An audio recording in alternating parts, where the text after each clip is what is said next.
Yes, I was caught dancing again. Yeah, Sham, you're on mute. You know what? I still love this music. It's been more than 7 months. And you know what? On August the 10th, during our learning festival, right, in KL, you must play this and you must dance to it.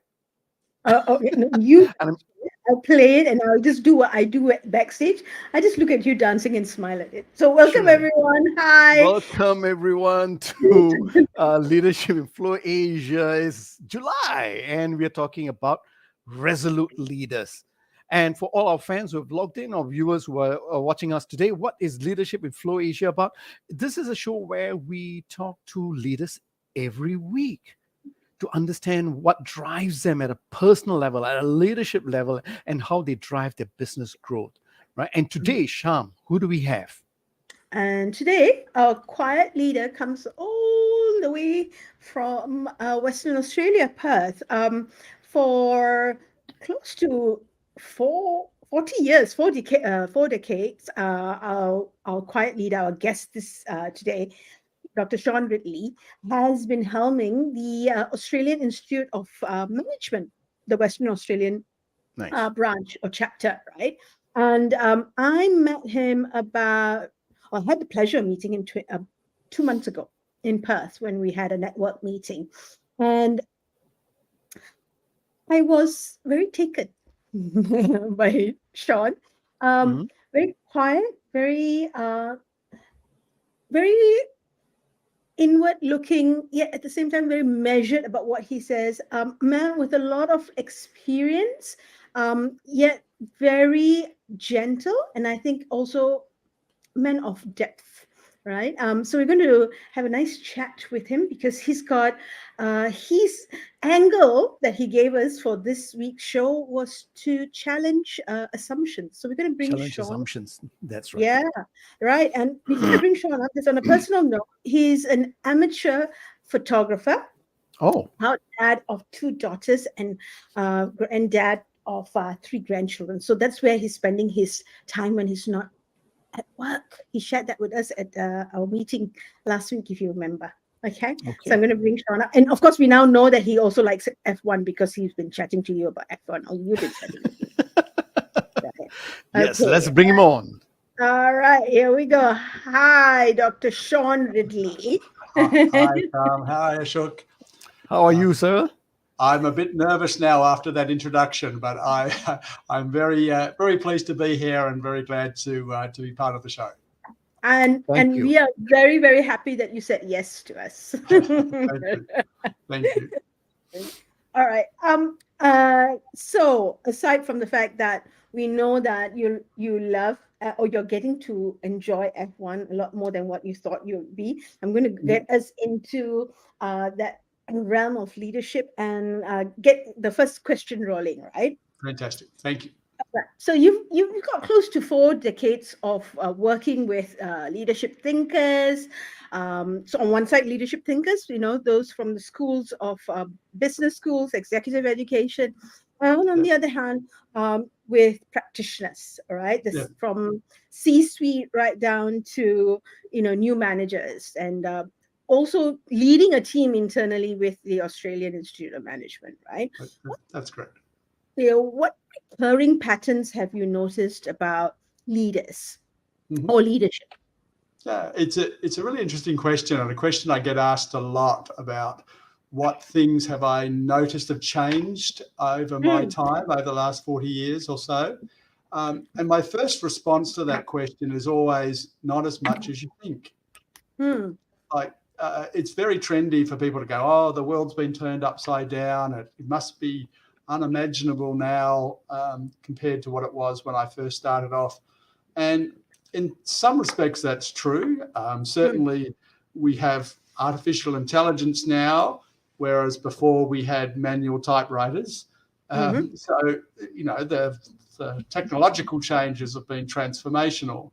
But I still think where leaders get tripped up is the same thing it was 30 or 40 years ago, which is people and relationships with people. So although we might think that the aspects of human behavior and leadership have changed dramatically in parallel to technology, I'm not so sure. I think many of the same things that test leaders today tested leaders 20 or 30 or 40 years ago. So if I were to dig a little bit deeper on that, right? So what is it that you're saying are the same things? What are you hearing or seeing that's telling you that, you know, I mean, there are nuances of change, but generally things are about the same, right? I mean, that's what I'm getting from you. Yes, and there's some simple examples of things like we used to run a program many years ago called Having Difficult Conversations.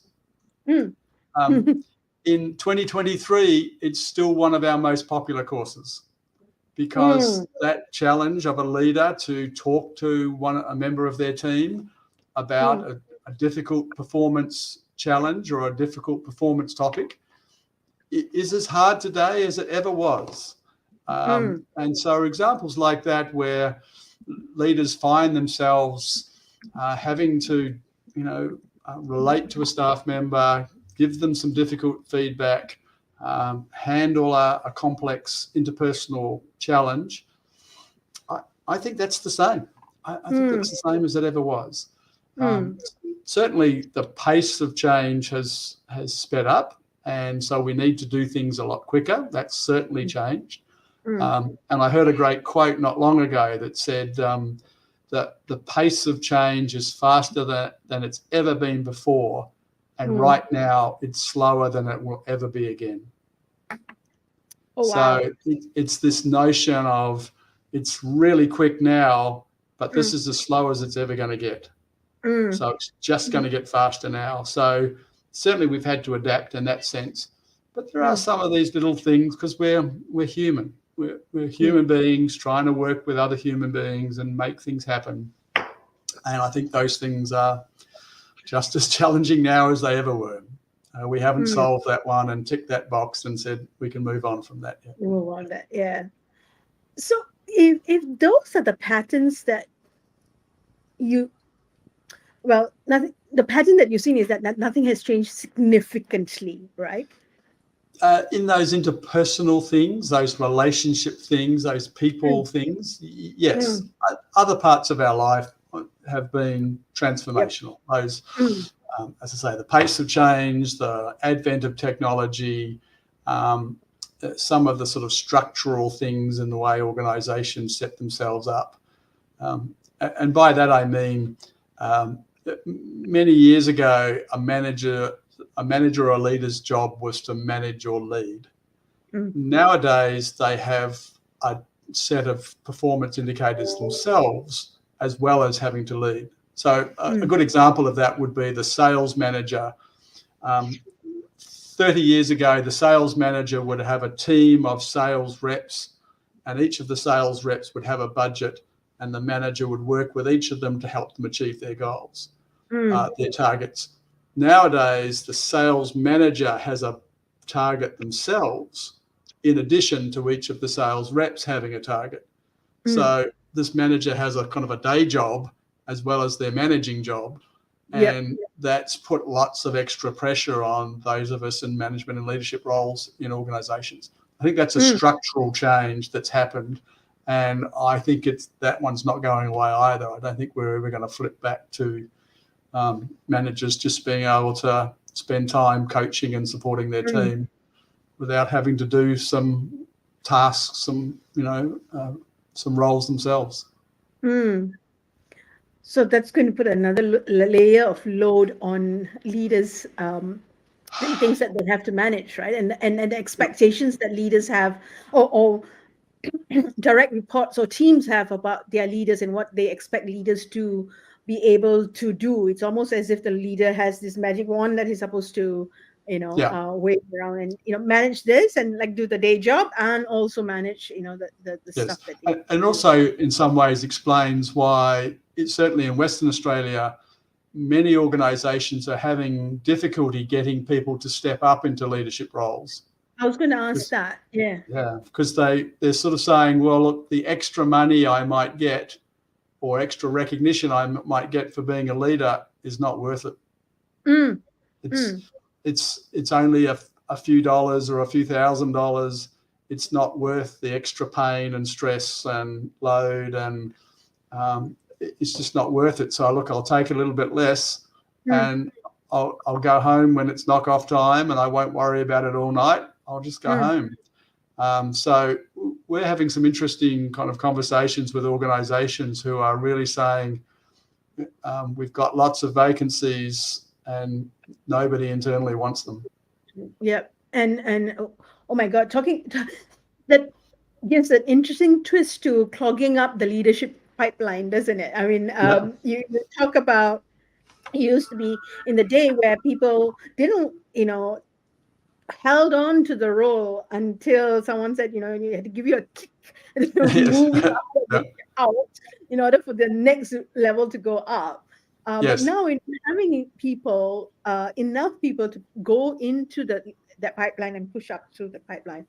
Right. Yeah. Hey, well, one of the people I was chatting to was somebody who runs a large hospital here in Perth. And in large hospitals, that the director of medicine gets paid less than the surgeons. Why would you be the director of medicine? It's an incredibly demanding job. It's massively complex. It's incredibly stressful. It's you're never not at work. You always have to be available and on call. And the people that report to you, the surgeons, get paid more than you do, and they go home at the end of their theatre round. And so, there's, unless you want to be an administrator and you want to make a contribution to the health system, you're certainly not doing it for the money. And it's going to take a pretty significant toll on your health to do it. So I think we're at that space where it just naturally brings us to the next question I have in mind, actually. And that's, given this scenario and also some of the things that we talked about when we met in the pre-show chat, what are those organizational assumptions or myths that you challenge, given what you're seeing on the ground? What are the things that you'd say, I want to challenge this, and that's been a little bit of how you think about your leadership and how you approach it. Yeah, this is a bit of a hobby horse of mine, in the sense that one of my pet hates is the sort of consultant speak, because it's very easy to get the sort of glib phrase. And so one of my favourites is when I hear people talk about culture, and they say, the culture in our organisation is terrible, and this is impacting on culture, and that is impacting on culture. Or the reverse, the culture in our organisation is fantastic.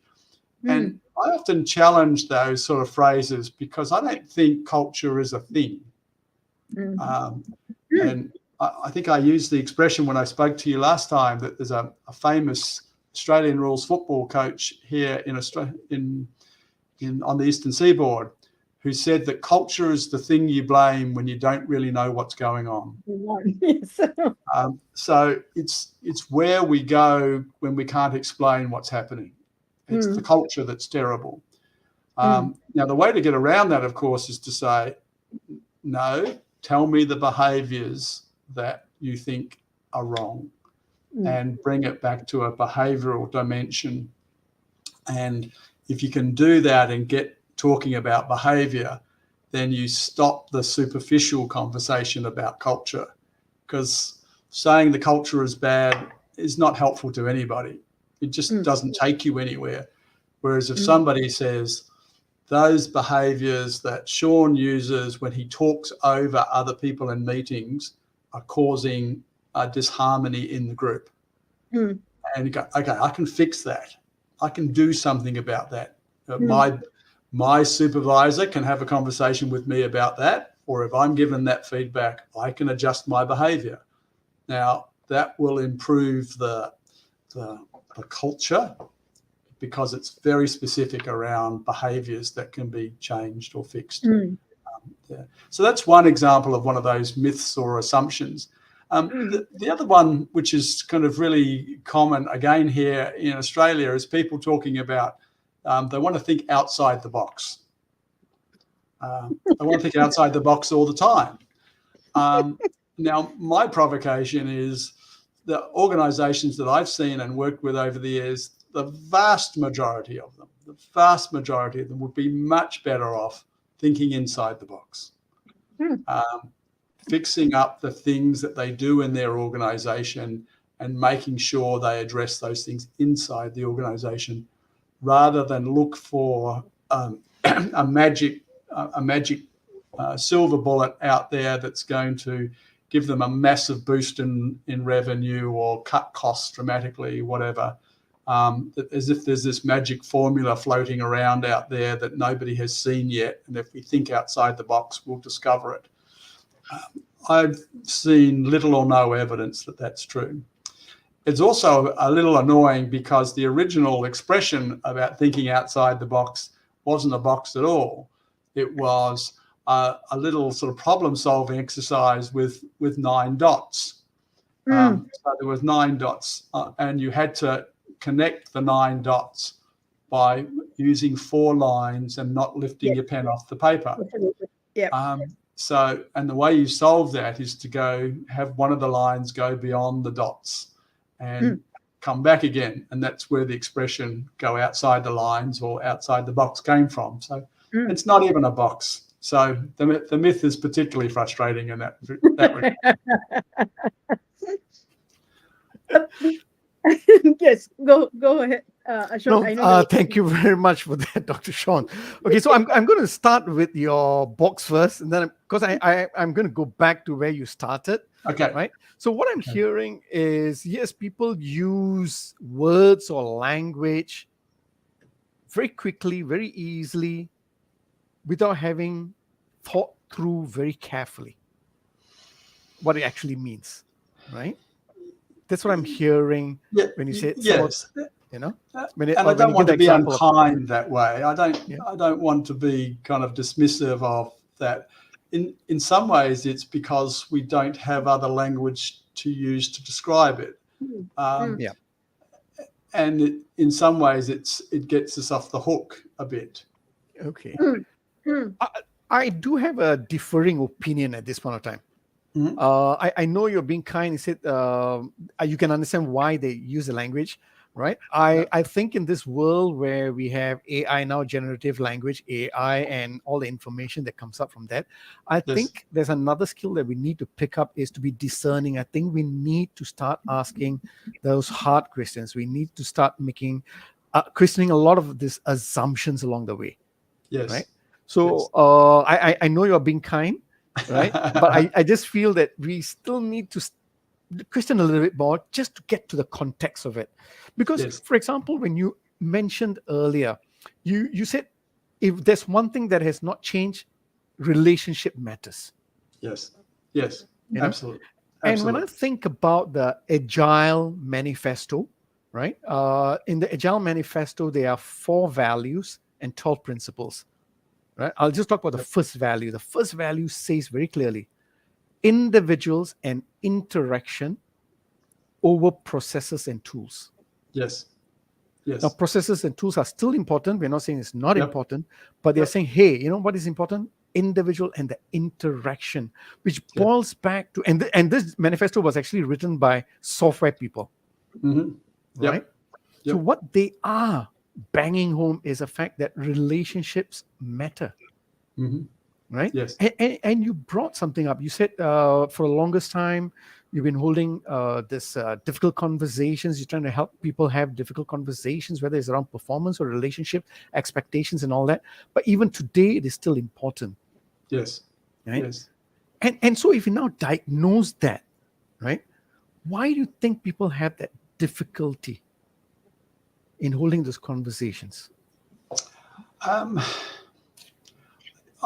think they're difficult for a reason. First of all, so it's not like we. But they're difficult because we care. We care about the outcome. If we didn't care about the outcome, it wouldn't be difficult. We would just go in there. We would push our way through. We would dismiss the other person quickly, and we would just move on and get on with our life. And we'd be very blasé about it. It wouldn't be difficult at all. But they're difficult because we care. And we care because we're human, and because there's consequence, and because there's relationships that matter to us. And we, by and large, like to be liked. So for a whole raft of reasons like that, I think that they are difficult. They should be difficult. They should be hard. And we just need to get better at navigating them before, during, and after. So I'm not suggesting that we should get to a point where we're so good at it that they don't become difficult. I think that they should always be difficult because we care. We care about the outcome and the other person. I think that's a very good part, a starting point, because you care about the outcome that stems from your intentions of holding those conversations. Yes. In my experience, because when you talked about difficult conversation, it like struck a lot of chord in me, because yes, I have had those experiences of not only having difficult conversations, but also imparting that knowledge. Yes. And I've always been very curious about why is it so difficult, even for myself, even having that knowledge, the tools around it. And it took me many years to finally understand. And I think I'm in that search. And that's probably because I also questioned a lot of assumptions like you did. The tools are the easy part, is rational, Yes. logic. What I realize is this: it's the emotions I feel, right? Whether it's my intentions, the outcomes, that part I did not arrest well. And I think it's a combination of both, how we understand ourselves and how we actually hold those conversations, right? Which links back to another, the third question I have now, right? Yes. Is taking a look at how we can diagnose the current situation, right? What are some of the lessons leaders can take, or from this COVID disruption, right? What are some of the lessons leaders are missing from this COVID disruption? Again, if we go deeper and diagnose and be totally honest with ourselves. Yes. Yeah. For me at least, there's two really interesting things that have come out of COVID.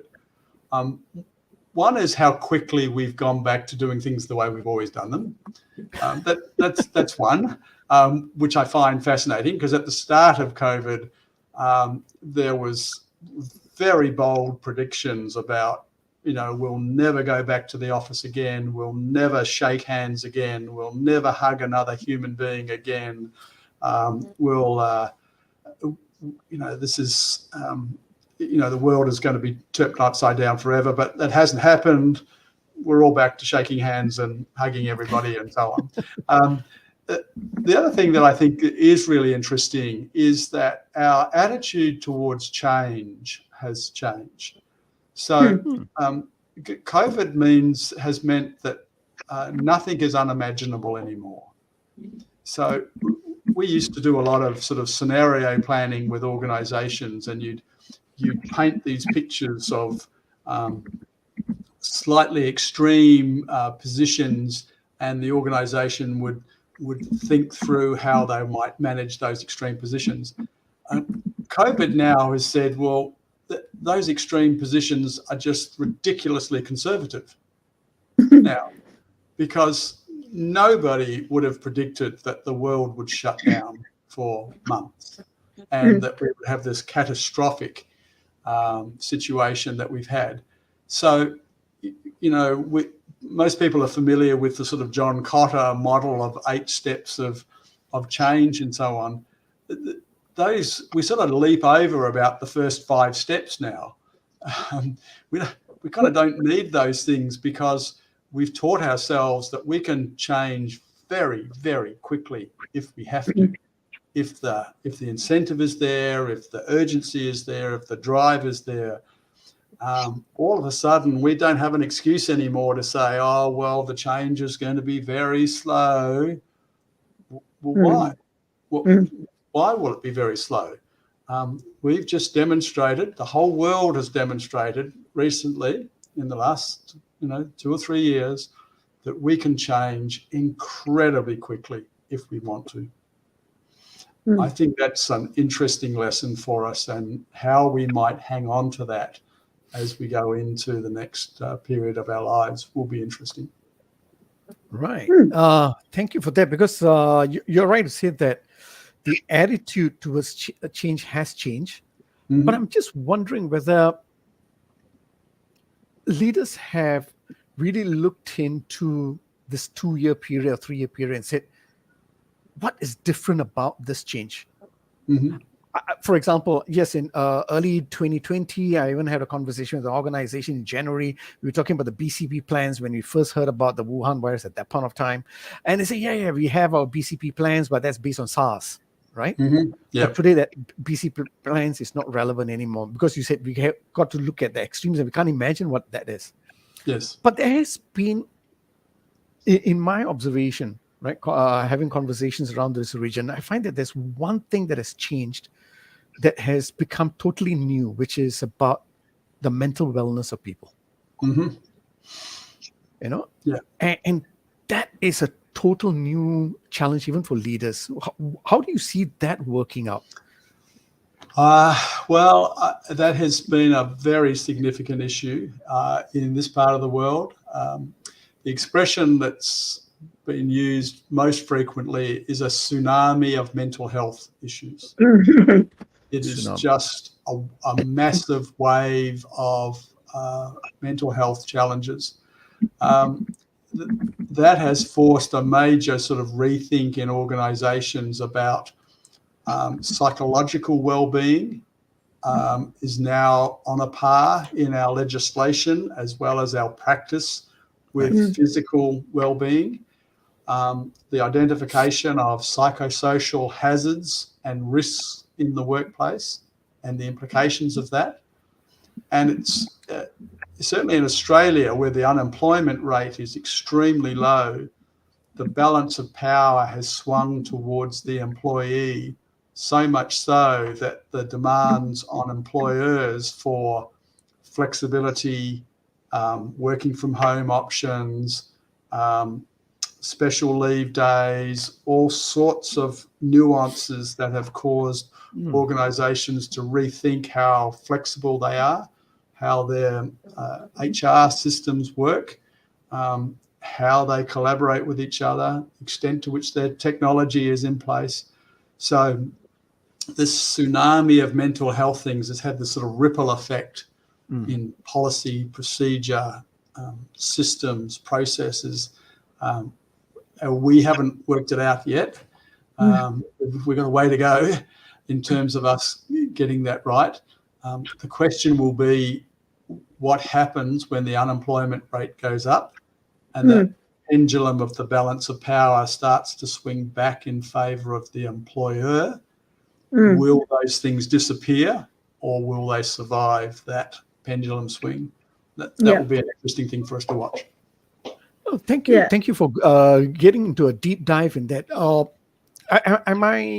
Would I be correct to summarize to say that this is one thing that the leaders are also missing about the COVID disruption? They're not giving enough attention. Would you think so? I, I, I think there's lots of attention on it, so I don't think people have missed it. I think we're still struggling with how we're going to respond. Yeah. I think It's we're all more seeing it there. struggling with it. Okay, fair enough. Yeah, we all have partners, colleagues, neighbours who are struggling with mental health challenges. So it's everywhere. We can't miss it. What we do about it, that's where we're struggling, I think. I was going to suggest, or not suggest. Well, I was going to say that I'm wondering when you said about the swing of the pendulum, right? And that kind of was where my thinking was going. What is mental health issues and the discussions that we're having around it going to go down the route of how it's just a mere ticking of boxes for some organizations, like many activities around CSR has become DEI, things that are hip and happening, and these are the things that people want to hear about that organizations are doing because it's part of your attraction, strategy, Yep. right? So is it going to go that way after some time, and it's going to be something that it's just we talk about it, but we do activities that actually have no connection or very little connection. It has that nice packaging, but Yeah. there's no substance and meat and thinking behind it. Yeah. And yeah. And that's the change, right? You change for the sake of changing. Yeah, I Yeah. think there'll be a continuum of that. I think some organisations will tick the box and do it for compliance reasons. Other people will do the nice morning tea and call it a wellness activity. Yep. Others, though, I think are taking it seriously and are trying to get an evidence base for that assessment of the well-being of their staff.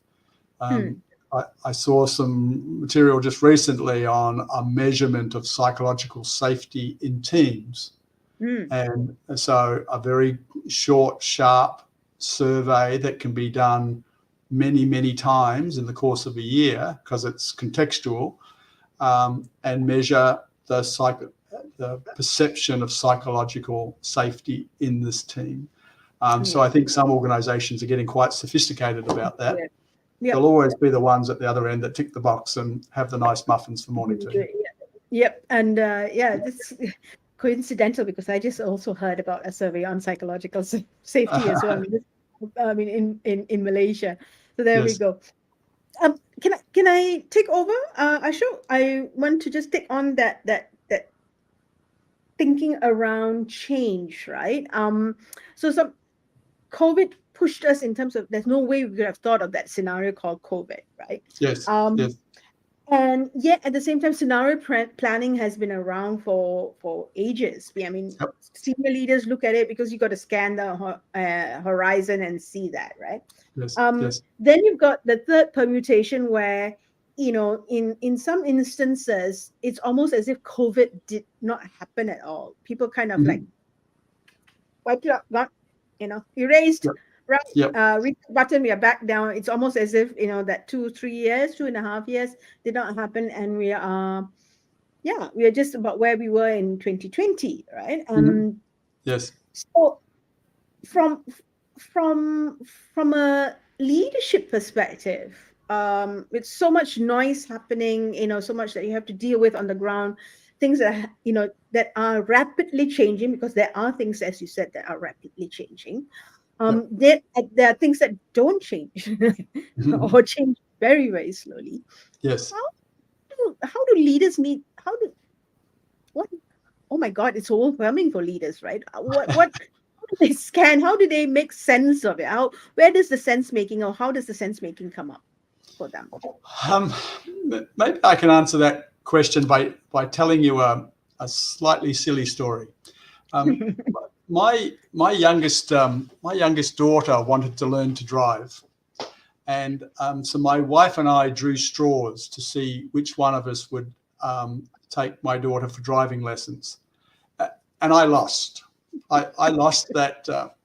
So I took my daughter out for a few driving lessons, and it became very clear very quickly that if I was to have any sort of long-term relationship with my daughter, I needed to outsource this activity. Okay. So we hired a local driving school to take my daughter for driving lessons. So this lady called Kay would come into our driveway, pick up my daughter. She would take her out driving for an hour, come back in and park the car. My daughter would come inside and Kay would get out of the car and have a cigarette because she needed to recover from this hour-long experience with my daughter. Okay. Feeling sorry for Kay, one day I went out and asked her what I thought at the time was a pretty innocuous question. I said, Kay, is there a single characteristic that distinguishes the novice driver from the experienced driver? And to my great surprise, she immediately said yes. There is a single characteristic that distinguishes the novice driver from the experienced driver. And that characteristic is how far they look down the road.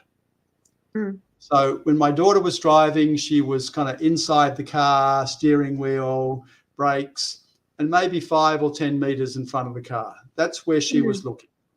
When the three of us drive our cars, we're looking 100, 200, 300 meters down the road. And we notice the small child playing on the side of the road. We notice the rain clouds in the distance.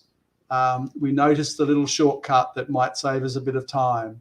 And we don't necessarily respond to all of those things, but we are alert to them because we lift our eyes, we lift our vision a bit higher.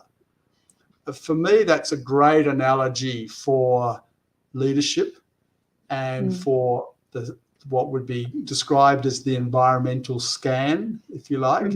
If you're looking down at your desk or in your workplace like this, you're going to miss all those signals and you're going to miss threats and you're going to miss opportunities if you're doing this all the time. So the skill of us as drivers, as mature and experienced drivers, is that we lift our vision a bit higher, lift our heads up, and we look around. Now, in a work sense, that is about paying attention and keeping an eye on things. And you might have a whole variety of different sources of places where you might scan. It might be forums like this one where you might hear something new or hear a few trends that come from a podcast like this one. It might be a trusted network that you have. It might be some journals that you enjoy reading. It could be talking to other more senior people in the organization. So it's taking every opportunity you possibly can just to lift your head up and look around at that environment. I can't guarantee you'll spot the next COVID, but you'll spot a lot of things, a lot more things than if you've got your head down looking at your desk all day, every day, week in, week out. Wow. Thank you very much for that, Dr. Shaun. I love that analogy. And with your permission, I probably use it too. But Sure. I'll say I got it from Dr. Shaun. Yeah, no. Talk about your next door neighbor's daughter. Okay, that's fine. No, I totally I see that. It's very clear. Yes, when experienced drivers they have a 360 view in that sense, or at least 180 view, right? Yeah. Of the surrounding, and they're looking ahead and looking to the sides. They're paying attention. Yes. Possibly looking for the safety issues along the way. They call it under safety driving. I hear that, and I think it is very important for in organization for leaders to actually do this. And you've given some suggestions. I've got a challenge here. This year, from what I've been speaking to a lot of leaders and business owners, the challenge has been on the P&L. Yes. Right? It's short term. I need to fix my problems today. I can't think about tomorrow itself. Yeah. Right? And Yep. I agree with you. If you're just going to be looking at short term, you are going to miss something down the road. Yes. So how do you suggest from a structural point of view an organization can put in place avenues for leaders to, while focusing on short term, still look at the long term? What do you suggest? It's a really interesting question. One famous Harvard Business School professor, Michael Tushman, talks about ambidextrous leadership. And this is about saying managing for today whilst planning for tomorrow. And so it's this thing about we have to learn to do both. We have to be sufficiently agile and adept and ambidextrous to be able to go, I need to run my business today. I need to meet my P&L targets. I absolutely need to do that. And I need to look into the future and think through the changes and do the scans and assess what's happening in the marketplace. There's no shortcut for this one. Now, I think leaders can provide some space for their staff to do these things. Give them permission to stop and think great thoughts. Give them permission to not be constantly, head down doing work. That will help. But there's no shortcuts here, unfortunately, because every time you lift your head up and lift your eyes up, the P&L's not happening, and vice versa. But I don't think there's a magic answer there. I get that. Sham, let me ask one more question first. I hear you totally, Dr. Shaun, and I'm also been struggling with this because I've asked the question: can leaders not look at a distance and just focus on today? And I'm coming to the conclusion: no, you have to look. And you banged it home and said, okay, you got to be an ambidextrous leader. Yes. Now you kept emphasizing you have to. Now this is where my concern is, because early on you said a lot of people do not want to become leaders. Yes. And now they have to do this. Yeah. How do we now challenge the assumptions about leadership and reframe it for leaders to see their role differently with these challenges? The way I might respond to that, I'll use another car analogy here. That whenever we drive F1, a car, right? Well, maybe an F1. When we drive a car, we never, ever, ever drive in a straight line, ever. We're always doing this. We're always making a whole series of micro adjustments as we go down the road. We don't hold the steering wheel like this rigidly and keep it perfectly still, because if we do that, we'll bump into things. We'll crash into a curb or we're always doing lots and lots of micro adjustments. And from a leadership perspective, I kind of like that analogy as well, because it's around the ability to be agile.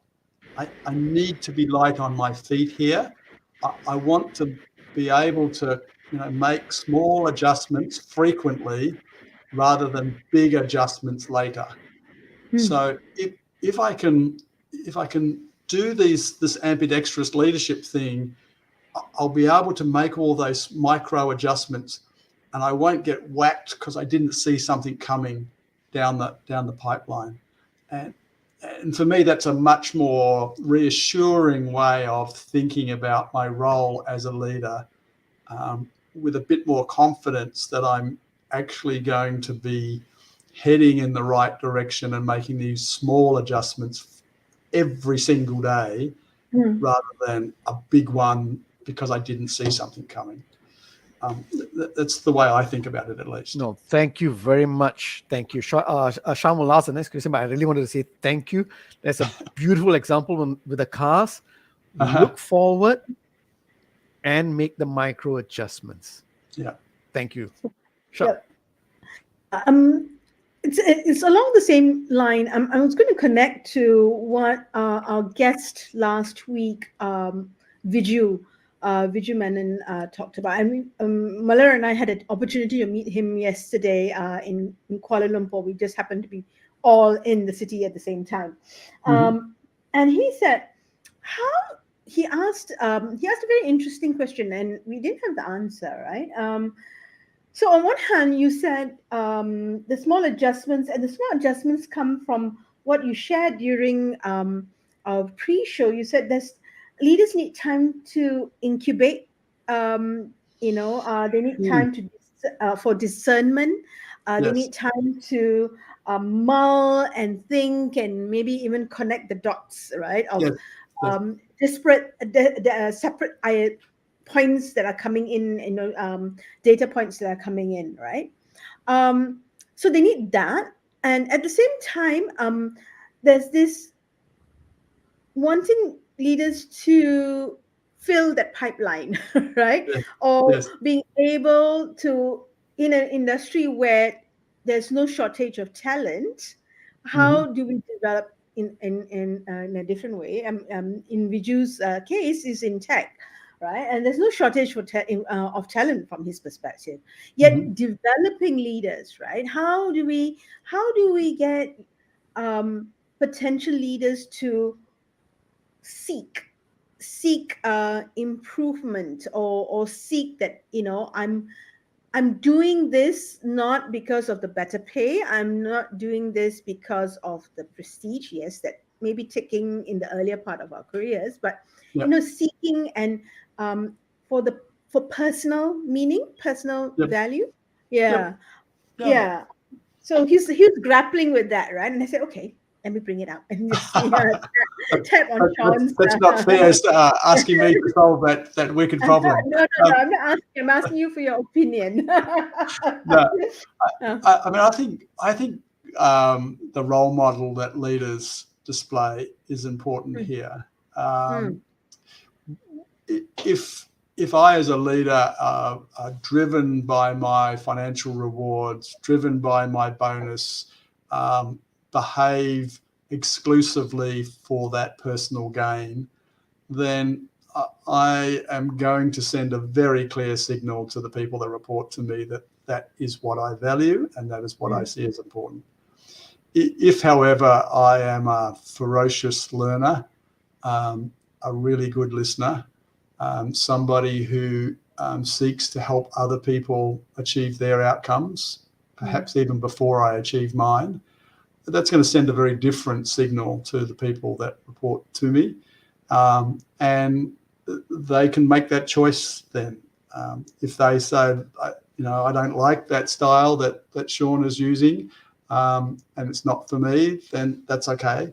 But if we want people to behave in a particular way, most people behave the way they behave because we've taught them to behave that way. mm, And organizations have a particular style and a particular way of doing things, and we've often taught people to behave that way because of some deliberate incentivizing or some accidental incentivizing where there's unintended consequences for particular behaviors. mm. I Um, think it's the right time for me to ask this question. What's your personal philosophy about leadership, Sean?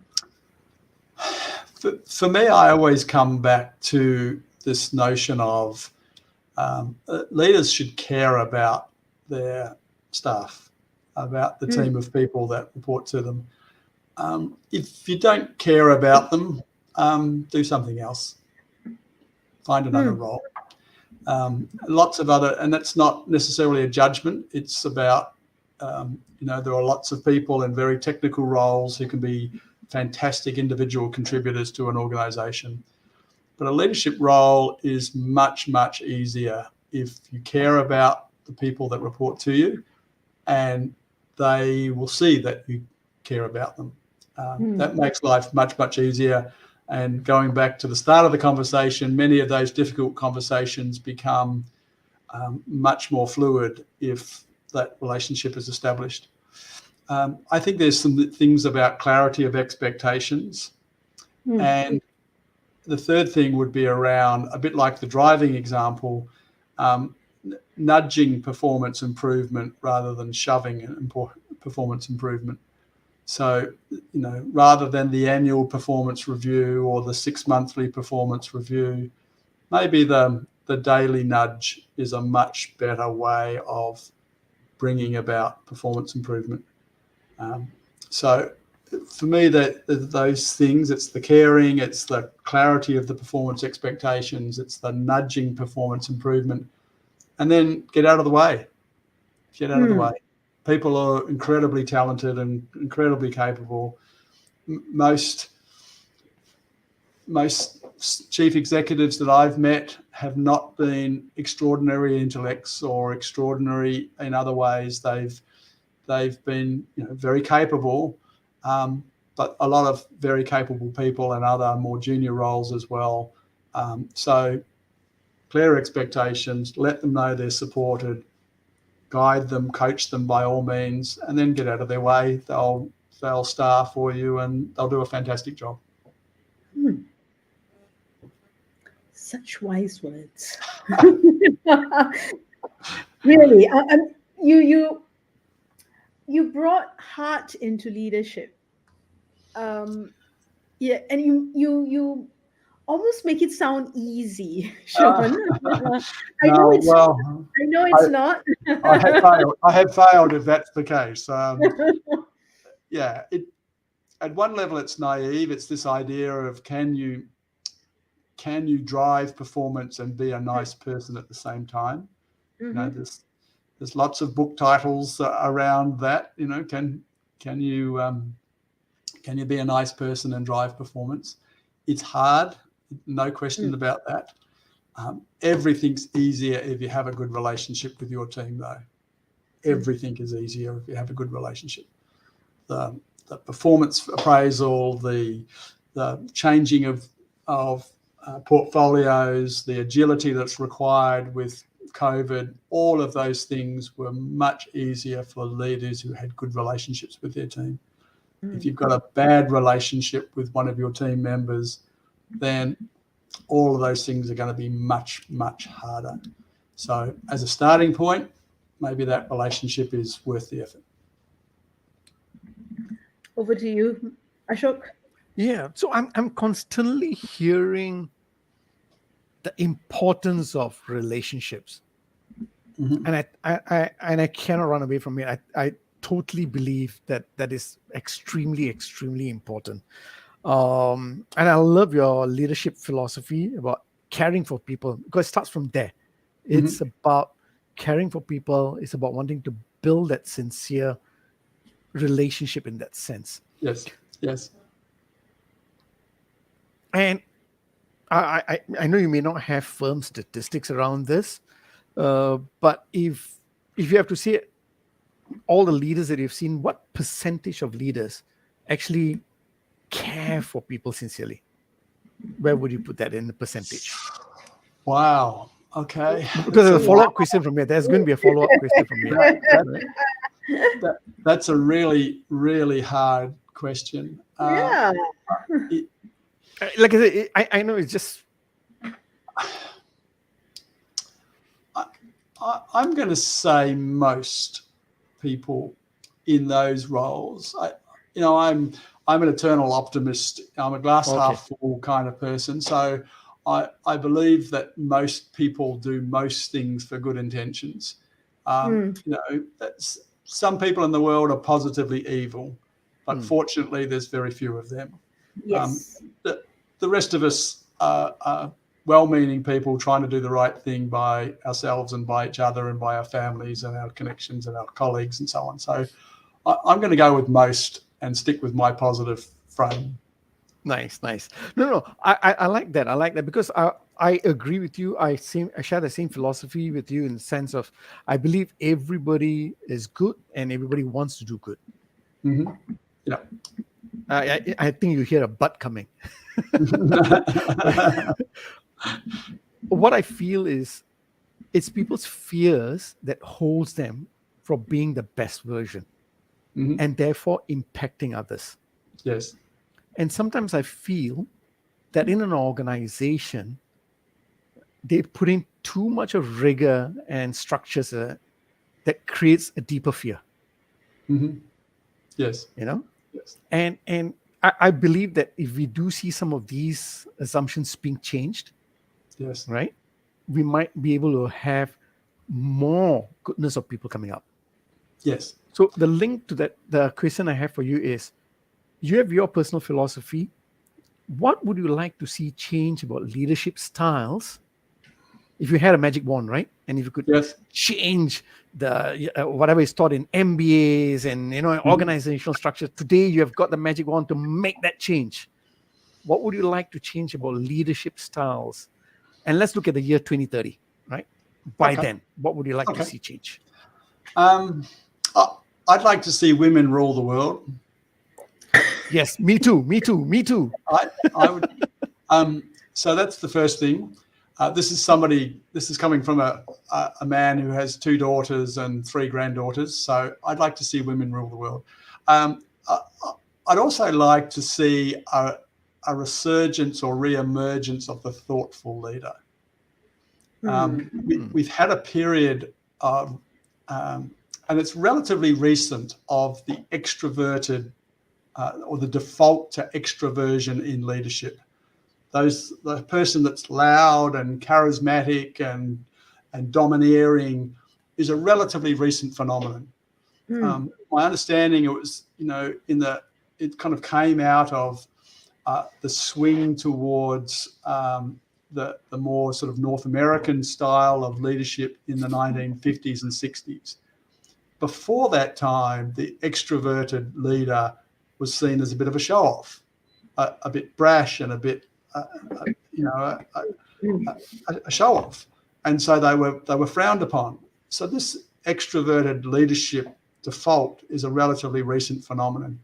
I'd love to see that pendulum swing back to a more thoughtful leadership model that accommodated more introverted leaders and or quiet leaders. Quiet leaders, yes, absolutely. Yeah. The Susan Cain's book "Quiet" is a fabulous book to read around that notion that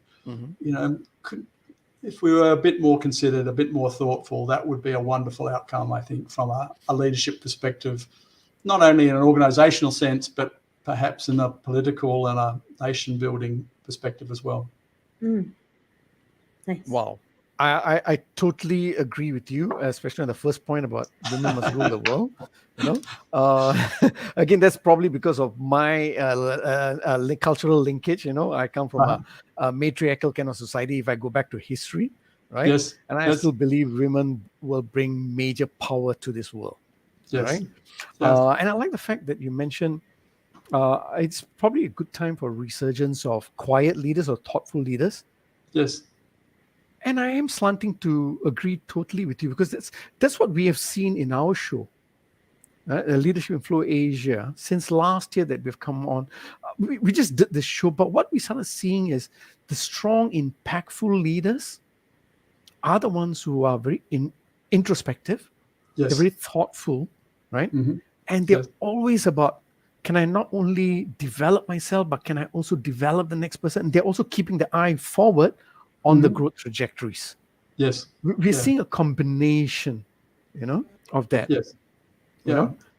Well, I hope you're right. I really hope you're right, because I think, I think a more even spread of those leadership styles would help us in lots of really positive ways, in my view. Yep. Wow. And I echo that thought about not just from an organizational perspective, but from a societal perspective, and also from a global perspective. I think I think we need to anchor back down to what makes us human, and what essentially makes us a society, a community, and what keeps us together, either at organizational level or broader levels. So thank you for putting that also nicely together as the last question for your show, for the show this week. Before we end the show, is there anything that you'd like to share with us? I've got one more question, but I'll leave that until after you. Anything that you'd like to share with us? Last words. No. I am a shoe shine boy with dirty shoes. I am constantly learning this myself, and opportunities like this are great to have the opportunity to share that. So nothing more to add from me. Thank you, Shaun. My last question is a bit of a rapid fire question. What's the best leadership book, your favorite leadership book that you have read? There's lots. So one I read recently, which I really enjoyed, is a book called Think Again by Adam Grant, an American author. Really interesting book that forces us to think about the styles of leadership and decision making in leadership. So Think Again by Adam Grant is really well worthwhile reading. Okay. And would that be the same book that you would say leaders should pick up next? Or is there another book that you would recommend for leaders who are seeking? It's certainly a book that anybody could read. It's not exclusively for an experienced leader or anything. I'm a great fan of the work that Barry Posner and James Coos have done, the Leadership Challenge. Again, for anybody, but especially if somebody's relatively new to the leadership space, then the Coos and Posner work is always worth reading. All right. Thank you for that. And we have reached 1 hour mark. Yes, Shaun. we have. All right. Thanks, Dr. Thank you very much, Dr. Shaun, Thank you for having me. emphasizing the importance of whatever the change is, focus on the importance of relationship, because relationship matters, and pay a lot of attention to that. Yeah. Challenge the assumptions to ensure you keep doing that. Thank you very much, Dr. Shaun. My pleasure. Thank you for having me. And we release you to go back to your Granddaughters. to your wife, your 2 daughters, and your 3 grandchildren, and have a great evening, and Thank catch you. those F1 shows that Ashok has been mentioning to you. Thank you very much. Yeah, thanks for the opportunity. Bye for now. Right. Bye-bye.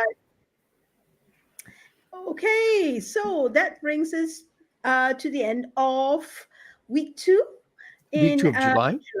Yeah, for July, and 2 distinct themes on the idea of resolute leaders, right? Leaders who persevere, leaders who look at things differently, right? Regardless of what the situation is, scanning the horizons, holding on to certain beliefs, yet at the same time challenging assumptions as they go along, right? It was a great exchange of ideas. I was really intrigued by how Shaun looks at leadership, and how how his focus is on so much on relationships. It's been very congruent with that. Yes. Yeah. You want to share about what's happening on the 10th of August? Okay, so 10th of August, we are having our inaugural Leadership Learning Festival in KL. Yeah, we are kicking it off in KL, and the location is which university? UNITA, right? Yeah. It's going to be on the 10th of August. It's on a Thursday. It's going to start off at 8:30. We're going to have a half-day session where there's going to be keynote speakers. We're going to have panel discussions. We're going to have interactive games. And it's a whole learning about leadership and quiet leaders, I must say. Right? Yep. So we'll send up the details, and we would love to see you on the 10th of August in KL. Yes. For our leadership.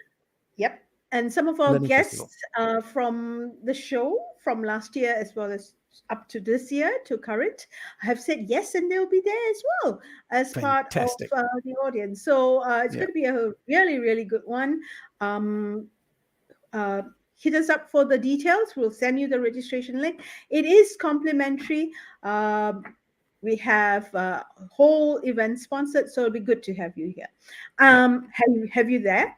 And if not, we'll see you next week, same time, same place, with a new guest.